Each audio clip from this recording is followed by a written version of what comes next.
سلام دوستان، خوب هستین؟ یه دونه تست اپل واچ ضد آب میخوام چیز کنیم. اینو روشن میکنیم، ببینین کاملا سالمه.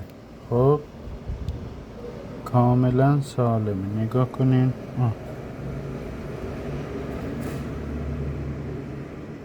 خب. تست ضد آب داریم. خب مثلا خوبه. خب فیکه ها، فیکه میندازیم تو آب، تست ضد آبیشه.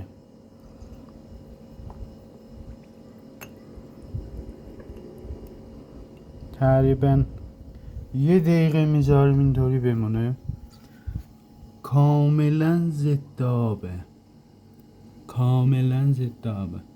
تست روشن کردنش هم میکنیم. تو آب ها، خدا وکیلی تو آبه.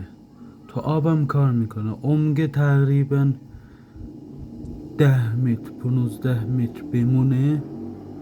کاملا ضد آبه. نگاه کنین، تو آبم کار میکنه. پشم میجوزین، پشم هممون ریخته، خدا شاهده. من 2 سال پیش 500,000 تومان خریده بودم. پشم هممون میریزه، خدا سر شاهده. نگاه کنین، فیکه ها، فیکه. ببینین هنوزم کار میکنه. نگاه کنین.